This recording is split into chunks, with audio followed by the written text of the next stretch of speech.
it time for illegal ham in the face? But bro, where's the banjo? Some Cleveland sports shows try to give you hot takes, but only one can give you a big old piece of hot ham. Welcome to Illegal Ham to the Face. Talking all Cleveland sports. And don't forget our Fat Boy Tuesday, where we also ham it up with some fun food topics. Without further ado, let's serve up some ham. Here are the Ham Boys, Fatty, and Big Bry. What is going on, everybody? Welcome on into Illegal Ham to the Face. I am that fat guy, Jared Fatty Bates. Big Bry is not here tonight. He's taking some time off with the family this evening. This is probably going to be the shortest Illegal Ham to the Face show that we've probably ever done, with the exception of maybe a live mishap where we've had to reboot. But I want to thank everybody for coming in. I want to thank everybody for joining in the Network 216 Day yesterday. As we are part of Network 216, I want to thank everybody that joined and commented on that. Our show is brought to you by Harold Keel and Lake Erie APA. If you want to play pool, you want to go get on a team, get a hold of us here at Illegal Ham to the Face, or go look up Lake Erie APA on Facebook, and we will set you up with a team. Let's see your comments. Just stopping in to show what's going on, Casey. Thank you for showing up tonight. I greatly appreciate it. I can't wait till we get you on the Lake Effect Lounge coming up. That's going to be a fun show for us. Also, our show is brought to you by City Dogs Cleveland, which is near and dear to our hearts, myself and Brian. We both have adopted dogs, so we love to help out whenever we can. So if you can, please go adopt a city dog from City Dogs Cleveland. If you cannot, volunteer, donate, do whatever you can. They take food, peanut butter, Kongs, anything you can think of that a dog would love, they'll take it tremendously. And please go help them out. I know they got some events coming up here very shortly. So the show tonight, we're going to have a special guest. It's going to be an all-Cavs show. It's not going to be, there's no trivia tonight. I'm saving that for a Bri for next week. Fat Boy Tuesday has been postponed until next week. We'll talk probably a little food with our guests that'll be coming on here a little bit later, and our top three will probably be pushed also. But I want to take this time to thank all the viewers, thank everybody that chimes in on our show, all the friends and family that have helped us out along the way. This is going on, Brian and I's, I think it's 6th year now with Illegal Ham to the Face. We love it. We can't do it, without you guys and your guys' support, which we truly, truly, truly appreciate. We try to get a hold of you guys whenever we can. Like James is in here tonight. What's going on, James? So just want to thank everybody who tunes in, helps out, shares, reposts, everything that you guys done for us. We truly appreciate it because we love talking sports with each other. Yeah, even though people call us, a couple fat asses, or at one time, what was it? The 600-pound crew is what we were called one time, which I thought was hilarious. I loved every minute of that. Toby, thanks for the like, brother. I love you. I got to talk to you later because we got to set something up here coming up soon. But I want to thank everybody. Now, with what's going on in the Cleveland landscape right now, obviously the Browns talk has slowed down, even though we do have a new defensive coordinator, which Brian and I will be talking to or about next week. But with everything kind of slowing down, we're going to have guests on. And we're going to have a few other things. And, Fat Boy Tuesday will be a little bit more elaborate than what it was. So if you guys have any things you guys want us to talk about food-wise, any topics that you think that we should hit on the guards, the Cavs, or the Browns, let us know. If there's a top three that you guys want to give us, hey, we take all and any, because when we started this show, it was pretty much for those that don't know, was us at work doing the same thing that we're doing here. We would talk sports all day. We would come up with just some weird trivia for each other to try to answer. We would do a top three. And when I say top three, it was like Top three Adam Sandler movies, go. And then we would debate it like we always do because, that's what we do here in Legal Ham to the Face. And then, of course, we love food. And being here in Cleveland, which is wonderful with the mixed pot of food everywhere from Indian food, from Barisa just opened up down the street for me, which I can't wait to check that out. From Italian down to Little Italy, you got Slovak Village there in Parma. I mean, you got so much food and stuff here, and it's amazing what they do here. I'm sorry if I'm rambling on. I'm waiting for our guests to join. But anybody that's getting ready to watch the Cavs coming up, um, it's going to be absolutely exciting. I can't wait to see what the second half brings, especially after the All-Star game. And it's going to be, let me hold on one second.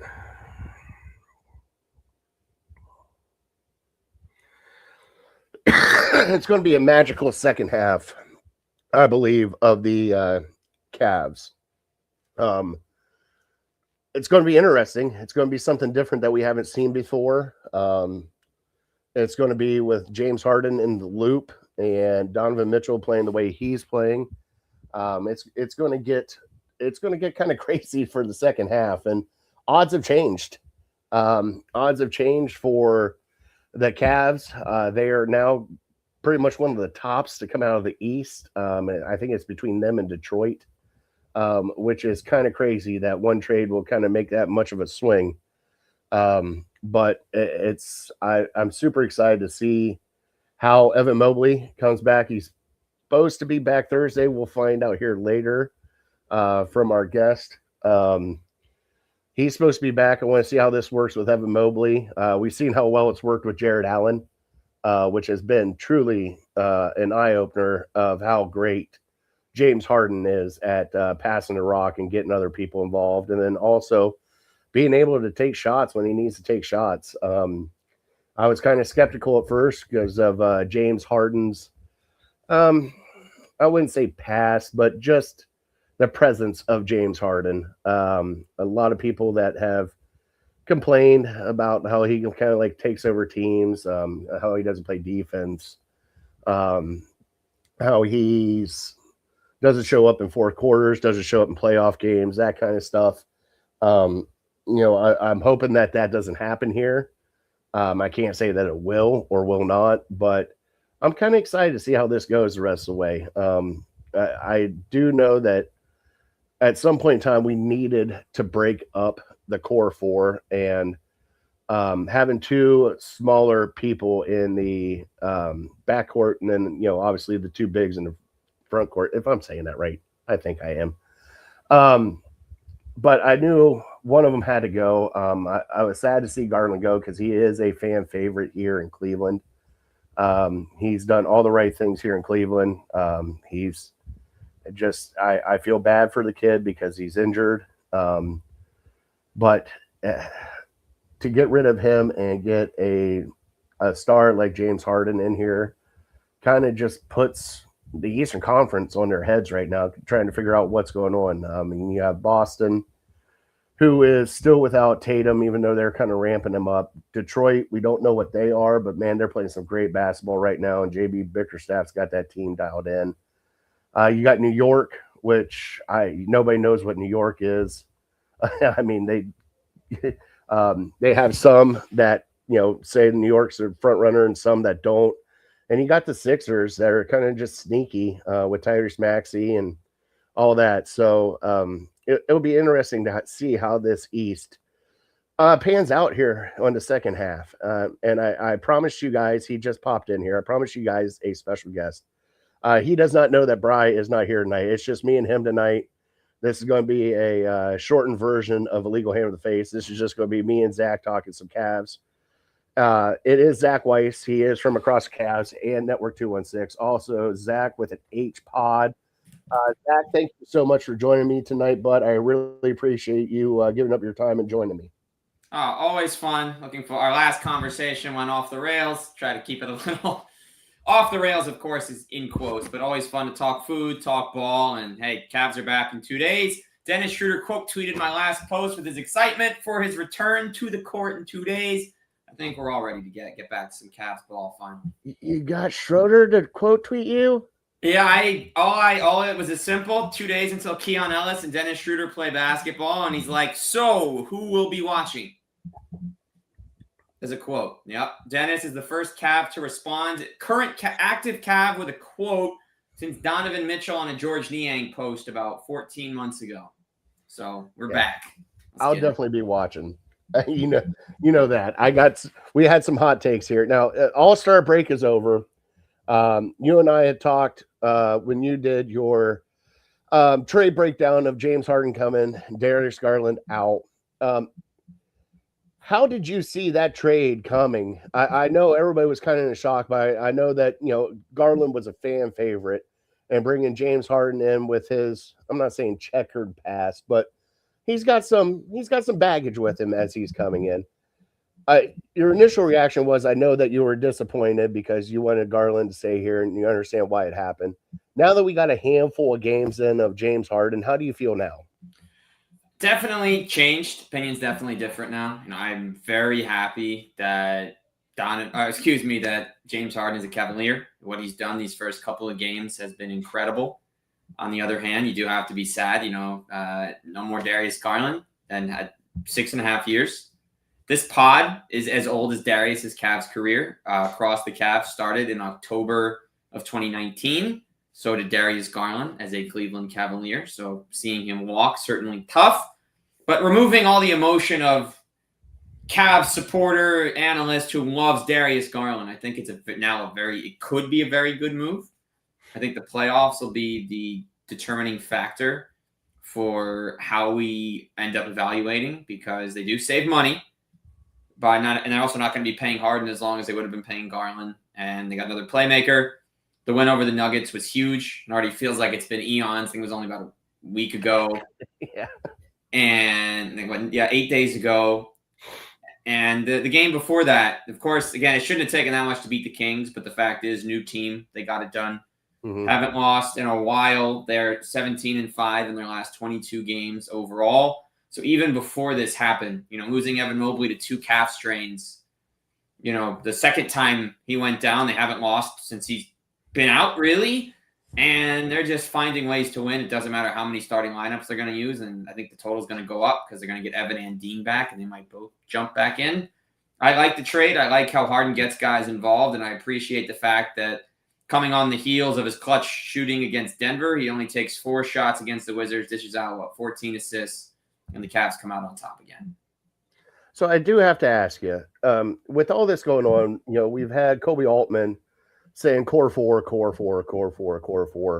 for multiple years now. It's been 3 years in the making. We're going to keep the core 4. We're going to keep the core 4. We're going to keep the core 4. What was finally the breaking point that they broke up the core 4? I think it's the fact that Garland was out and they were seeing it work with the size. The bigger lineups seem to be performing better than Donovan and Darius and their smaller 2-guard set. When they were plugging Merrill and Tyson with Mitchell, and Merrill only has maybe an inch on Garland, but the way he defends at his size, the way he takes charges, the way he stays locked in, certainly having the ball in Mitchell's hands for those games and the floor spacing that Tyson now brings you, I think was huge. It's just size. They were playing better, bigger. And, it's kind of like, unless there really isn't an example that I can pull that'll work from another team. But you've seen a bunch of teams around the league that carry small backcourts that can struggle at times, and it's not the same. Look, yeah, it's a hard trade, and also you see the jersey behind me. I got this signed by Max Strus almost 2 years ago. Didn't get it put up here, as you see from recent videos, until about a month and a half ago. Took so many months of it sitting just off screen. And because they got Harden, and Max had to change to number 2, unfortunately. But I think it's the size. Harden's 6'6" next to Donovan.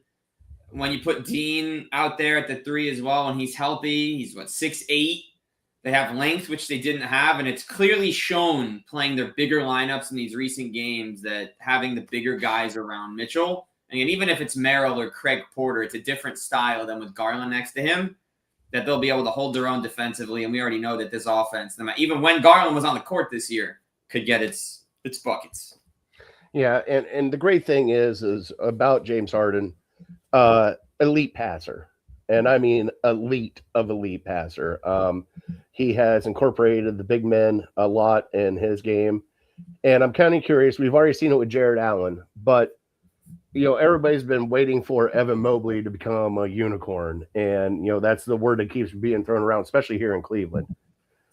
Could having James Harden feeding him the ball kind of unlock a little bit more of Evan Mobley that we haven't seen yet? I think it definitely can, but I think the only thing I would counter with, and I feel like it isn't talked about a lot, when you consider the scoring jumps of Merrill and Tyson this year from where they were last year, a lot of that will counteract Evan also score, because they're not going to score 125 points a game. It's not feasible. It's not sustainable. So you think about the other guy's scoring jump. So Evan's drop has coincided with two other key role players stepping into larger roles and scoring more points. Of course, I guess the same could be said, Max Strus being completely out of the lineup and DeAndre Hunter not being consistent enabled other players to step up. But I'm curious to see it. The only downside, and Evan's going to play in 2 days against the Nets. Maybe this isn't a downside. We're talking about an all-star, a DPOY already, and it's only played 4 full years. I guess the only negative here with Evan is how good Jared Allen has been playing 33 minutes a game at center. His game against the Nuggets, I couldn't tell you, man, how long it's been since we watched a game where Jared Allen got touches in a clutch situation.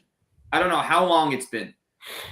And it's so refreshing, especially over the last week while Evan's been out, to remember how good he can be. I mean, Jared only had half a season in Cleveland before they did get Mobley, and the first part was shrouded with the Drummond saga. So the tail end of that. But with that said, I think he can absolutely be unlocked. I'm curious how they rework the rotations. And I think this will be the first time they could bring him back a little slower. I might see a world, just like his last injury, where Evan Mobley comes off the bench again. He might sit the first 5 minutes. He'll be the first guy in. He'll get Allen. Maybe you'll swap him. Maybe you'll I don't know how they're going to rework it, because it's been clear Naquan Tomlin's just been a corner 3 guy. It's not going very well at 22%, but I still think him taking these looks throughout the game keeps things moving, keeps the defense honest, and opens up things for everybody. So eventually he starts figuring out the work. Maybe you don't want to just tell Evan, go in the corner. I know that's straying from the question you asked. I do think, though, he will play very well with Harden when he's the primary big. I am curious, though, because Allen cannot play on the outside, how they switch things back up, and if Allen will be the one getting more minutes or not, if this is just one stretch, because that's always the question. One of your stars goes down, the guy next to him takes on a much larger role. How do you adapt on bringing him back without throwing off the rhythm of the replacement extra minute guy still playing at that level? All right, so Cav favorite coming up. Tyson has come alive this year, has been playing great defense, great offense. Is he going to crack the starting lineup when we get to the playoffs, or is he going to be a bench player? So I don't think it'll make a difference on his impact, truthfully. I think it's hard to see him come off the bench, but I think in an ideal world, I feel like it's very hard to bring Dean Wade off the bench. I don't think he's going to play as many minutes if Max Strus comes back, Tyson's there, Merrill, Keon Ellis, Dennis Schroeder. There's going to be so many options for who even comes in games. I think at some point the rotation is going to have to shrink to 9 guys, and that's going to feel like it's impossible. Because you got Tomlin, you got Schroeder, you got Ellis, Merrill, Tyson. You might get Strus. It's going to be a very hard decision for Kenny Atkinson. I think he'll come off the bench and be the first. I think he and Dennis Schroeder should be the first 2 off the bench. Although, honestly, I don't – wait, no. See, we haven't – okay, I need to actually rewind this. I wish there was a full rewind. It's going to be such a hard rotation decision to make because so many guys deserve big minutes. Mm-hmm. And when you add everybody in, it's going to be very hard because they're probably going to have Mobley and Wade, which means everybody but Strus is going to be available on Thursday. It is the front end of a back-to-back. The Hornets are the day after, so I don't think we're going to get Evan in both games. But I think that first game, having a full array sans Max, so your healthiest version of the season, is going to – because Evan got hurt right before the deadline. He hasn't played with Harden Ellis or Schroeder yet. So honestly, I don't even know who's going to leave the rotation. I think it's a tricky thing to answer because you want to say, yes, Tyson will start, but you think about the defense that you get from Wade, especially to start games when you want to set the pace in each half. He should, but because Mobley and Allen, Harden and Mitchell are all there, it's going to be difficult to not just have your defender there because there's enough offense with the other guys. He'll still play 25 to 28 minutes, I think, off the bench, but I don't think he'll be starting those games. Mm-hmm. But it could also be matchup dependent. I think it could be a case like how Okoro used to start, and then when he struggled, he'd come off the bench and they'd give the spot to LeVert.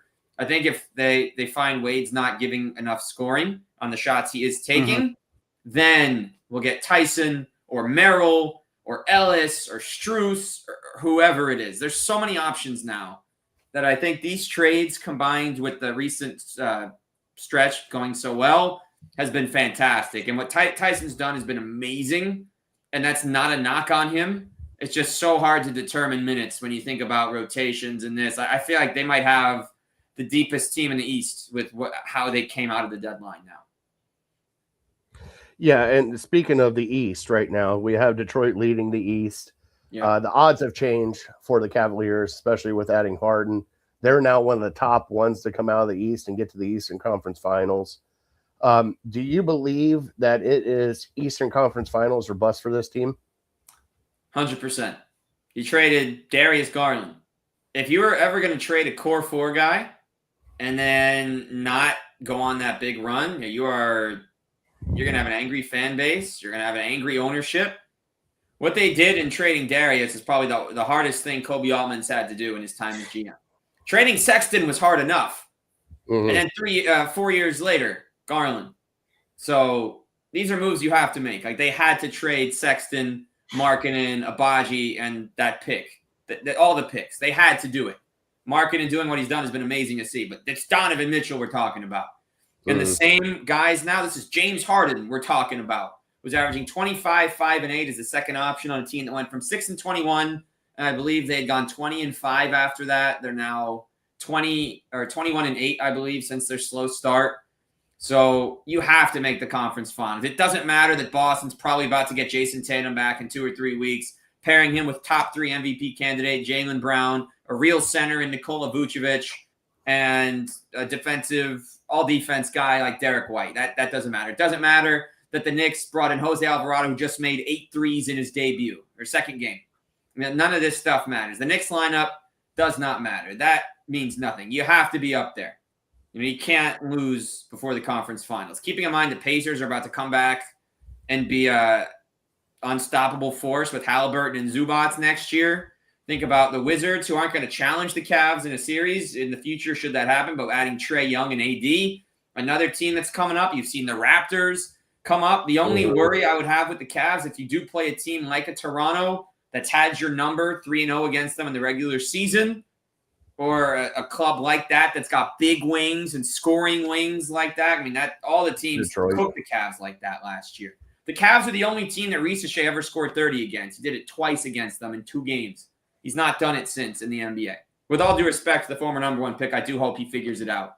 But his only 2 dominant games ever were against last year's Cavs, who went 64-18, by the way, for the season. So, and the Pacers ran that big lineup with Walker, Siakam, and Nesmith at the 2-3-4, just cooking them with size. The Cavs had Ty Jerome at small forward to end last season. That won't be a problem this time with the new players, especially with guys like Ellis coming in and the improvement of Tyson, a healthy Wade, healthy Craig Porter if needed, the toughness of Schroeder. So, yeah, I mean, you got your 4/5 of your starting lineup is all-star. I've been in the all-star game in the last couple of years. So, absolutely. If you don't get to the conference finals at least, you're not firing the coach, but you're going to make more moves. And it does bring into question what Mitchell chooses to do because he's never made the conference finals. It'll be his 4th playoff in Cleveland. He had 5 of them in Utah. So 9th time going to the playoffs. They have to win 2 series. Whoever they play in round 1, you need to win inside of 5 games. Whoever it is in round 2, hold down home court. You're hopefully gonna have it. We'll see how things shake out in the conference. But the way they're playing, the top 2 spot is absolutely on the table behind Detroit.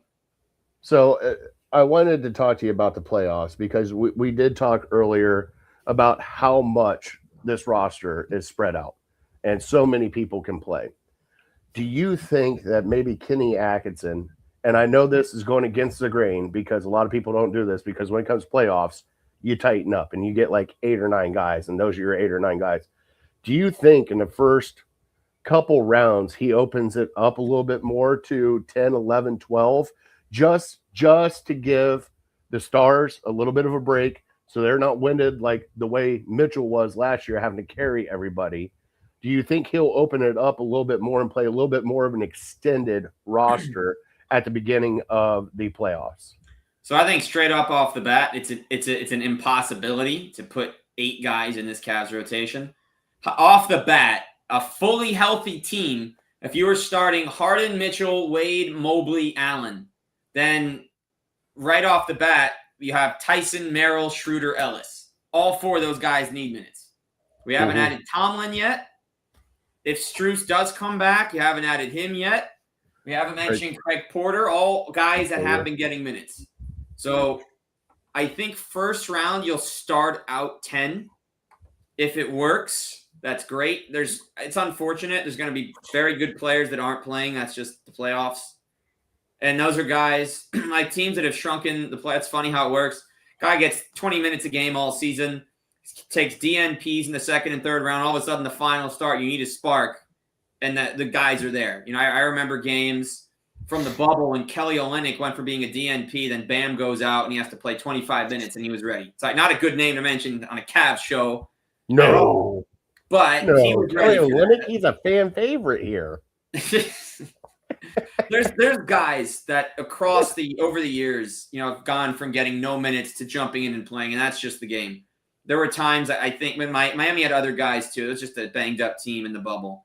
Players go down, guys go from minutes to no minutes. That's the case. Craig used to play behind Lonzo, start the year. Then he entered the rotation. He was ready. Ty Jerome started his Cavs run as a 10th man, ended up as a 7th by the time it was over. Sam Merrill went from being DNP CD for a year and a half to stepping in, and now arguably the 6th man. That'll probably be 10. Don't ask me to name the rotation right now because honestly, it's hard. With Strus not playing, it's a little easier because it would be unfortunate. It would either probably be Porter, but unfortunately, it'll be the 11th guy just outside, which is crazy that Thomas Bryant would jump to 12 despite how good he's played. Mm-hmm. I think they're going to be okay with what they do, but I think 10. 10 to start. Once you get past round 1, you may have to go to 9. So I guess we'll see from there. I got 2 more questions, but I wanted to run this by you because I know you got to get off here. I think the beginning of this year with everybody that was hurt at the beginning of the year has helped out the Cavs tremendously because by the time that the playoffs do come around, they're still going to be banged up. There's still going to be injuries. Like you said, the depth of this team, if one person goes down, at least we have confidence in the guys coming from behind to fill in that spot. As of last year, we weren't there yet. We had a couple guys we were confident in, but it was like hit or miss after that. So I just wanted to say that because I think that's probably going to be one tremendous thing that's going to help us because if one of those guys has to miss a game, you're not scrambling, you're not worrying about it because you have enough guys on the bench that, are going to come in and step up for you. All right. So obviously it's the Cavs. It's crazy season. All-Star game's over with. We have a technically big 3. People keep talking about it. LeBron James back to Cleveland for one last hurrah. Yeah, my take on LeBron would be this. There's 3 things that if you talk about adding LeBron, Raymond James to your roster.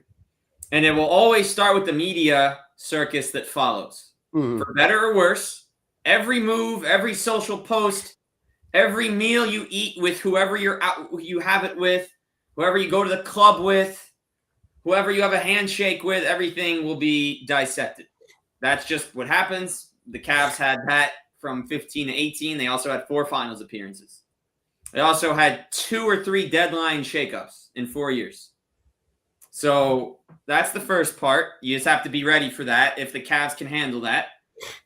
The second part would be don't gut the roster. Don't force it to happen because you don't want to ruin what you've built up to get 1 year, one last year. You don't. We want to make sure that if that is what you want to do, and that is what he wants, it very much looks like he wants it at this point, that you're not clearing future stars for one chance to win and retire on top. Because you know there will be seasons after that in which you have to remember, which was my big negative initially on Harden, given how many years he has left versus Garland. And then the last one would be as a mutual, which kind of already addressed. And it seems, and this happened years earlier, LeBron talking about Cavs Kyrie and other things when he's not with the team, he's paying attention to it. I think it was the Big Z jersey retirement he was at, even though Pat Riley told him not to go when he was on the Heat. And then a few months later, I'm coming home.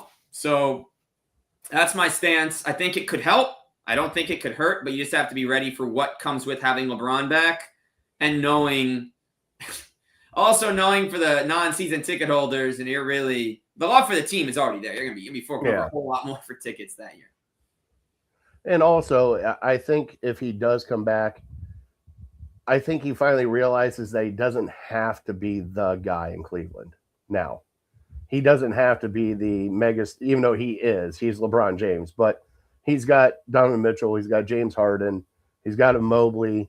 It feels like he doesn't really have to put the team on his back, and he could kind of be the third amigo and kind of just do what he does at, this stage. And I'm not saying that he's fallen off. I mean, he still plays great basketball, but just saying he doesn't have to do like he used to. And here we go. Last one. I got to ask you a food question before we get off here, bud. Absolutely. And you know I do. Okay. You go to your PA announcer, you go to basketball games, volleyball games. What is the best concession food for you that's your go-to when you go to games, whether you're doing play-by-play or you're just going to watch? All right. So I'll give you each scenario. So play-by-play, I'm going to the vending machine. And I'm just grabbing some pretzels or some gummies. I've seen a lot of guys do that. I don't know what it is. If you look at Tim Alcorn or Rafa Brito set up before the game, they got all their cough drops laid out. I got all my lozenges laid out in front of me. So whenever there's a play where I need it, you'll get those for quick timeouts or halftime, pregame. If I'm going to a basketball game, I'm probably getting wings or chicken tenders. I'm very, very basic with that, but I've been doing that for years. I would say if I'm going to a baseball game, probably go hot dog and pretzel. I also say that I like a good NBA pretzel. NBA stadiums do pretzel as well. On the rare hockey game, the last time I went to a hockey game, I think I've actually done this multiple times. I've had a good sausage. They do great sausage, although I'm pretty bland, so I'm going light on the peppers, more on the mushrooms and onions.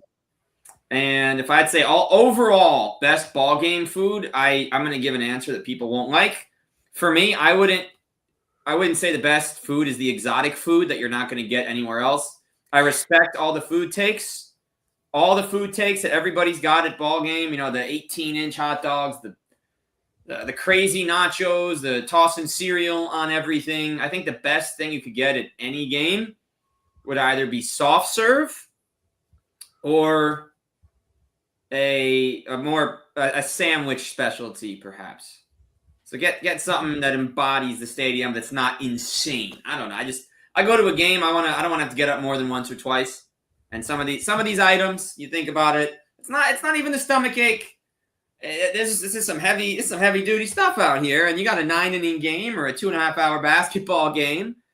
And you don't want to. I always, when I'm at a basketball game, I time every break. I will get up before the game starts, and the best time to get up from your seat, this is a pro tip for anyone. If everyone did this, it wouldn't work. Everyone gets up at halftime, right? I don't get up at halftime. Second media timeout, third quarter. Everyone's back in their seat. There is no line. You get your seconds on anything. The bathroom is right there. You got a full 3-minute timeout, national TV, 3.5 minutes. It's right there. And then you got the concessions all there. You can come back with a full plate or full bowl, full cup, whatever you want to lock in for the end of the game after you had your I got to pick that up later. But that's what I would say. Now that's a great take because I see that all the time, especially NBA games. It's like they come right back from halftime and the whole stadium's empty. And It's like, wow, everybody seriously went up at halftime to do it. Like, that's a genius move you got there, bud. I'm not gonna lie, that's a genius move. It took time, but we landed in a good spot. I will have to when you come back into town, and if it is during the summer, Akron Rubber Ducks down in the A Brown have got a soft serve helmet. It is a baseball helmet full of ice cream, and you just build it how you want to. So we'll have to definitely have to go down there and check that out. Sounds good. I do expect. I'm hoping. My hope was supposed to be in Cleveland a couple weeks ago for Cavs Kings. The weather, that whole snowstorm, stopped. I didn't want to fly out just in case, but my hope will be first round of the playoffs, dependent on what day game one is. It would be a lot easier. If it's a Saturday game one, I will be there. If it is a Sunday game one, I will not be there. And then hopefully I've not seen a Guards game either, so I would be hopeful to get that off the list this year too. Yeah, we're talking about doing a 2-1-6 for all of us to get together at a Guards game and have some fun. So hopefully you can make that one. All right, but let them know where they can find you and when to watch you, especially all the stuff that you're doing. Absolutely. So if you like talking Cavs ball, you can find me after Cavs games or sometimes the morning after with the post-game recap. You'll get some announcers on. Sean Pebbles made his 6th appearance last week. We ran through everything Cavs, talked about Garland, and did that. You'll hopefully have some former Cavs still hopping on by the time the year's up. So that's at Across Cavs on Twitter, at Across the Cavs on Instagram. And I do also write a lot of Cavs for Heavy.com. Just Google Zach Weiss Heavy, and you'll get the articles there. Zach with an H pod as well on Instagram and Twitter. That's at Zach with an H pod. You see the little ZACH Scrabble tiles behind. That is the spelling of my name. I am very adamant about that. So there will be some cool guests coming on as well, and a whole lot more to come. When you look up Zach Weiss Heavy, hopefully it's not an AI picture of Zach Weiss Heavy. No, it goes right to Heavy Sports. You don't want any of this in there, bud. You know, it could. I mean, it could. And I mean, the way that I think we just hit the stat. It took less time for a quarter of the population to be on AI than it did for them to be on than it did to get on social media. It's happening very fast. So people have done it. Hopefully not. Hopefully we get the good articles. There'll be a lot of Cavs pieces, a lot of post-game pieces. I wrote a piece on Keon Ellis getting the call from Delhi after he got there a couple days ago. There'll be a lot more Cavs pieces as the year goes by. So that's the last place you could. That's where you can get my words spoken. You get my words written on X, Twitter, and you can get all the game reactions on Instagram and X. Twitter. Why am I saying X? It's Twitter. That X is bare me to face. I still don't know what that is. It's Twitter. It's Twitter. All right, my friend. Thank you so much for joining us tonight. Go enjoy your evening. Go catch him at Across the Cavs and Zach H Pod. Love you, brother. Thank you so much for your time. And hopefully we'll see each other during a postseason run for the Cavs this year. All right. Lock and load. Shout out. Yeah, I see a Mel Turpin comment here. Shout out Mel Turpin. Edgar Jones, Roy Hinson, they're all before my time, but we could talk about John Bagley, Jeff Houston, Ennis Watley, Mike Evans, and any other obscure Cav you want to get into. Boom. He knows them all. That's why he's Across the Cavs, baby. All right, bud, go enjoy your evening. Thank you so much for your time, my man. Thank you. We'll talk soon. All right, see you, buddy. All right, that was Zach Weiss. Can't thank him enough for his time and the Cavs insight that he has. Truly amazing. Like he said, catch him on all Across the Cavs, also on Network 216. What a great guy, and can't thank him enough for his time. I want to thank everybody in the comments tonight. Justin, Raul, God, I love you guys. You guys crack me up. Brian, I seen you in here. I'm not upset with you. You know, I'm actually a happy man. So, wanted to say, everybody, thank you guys so much for watching tonight. We will be back next week with Big Bri. We will get Fat Tuesday talked about. We will get a whole bunch of other stuff talked about. But thank you guys so much for watching tonight, and catch us next Tuesday. Have a great night. See you.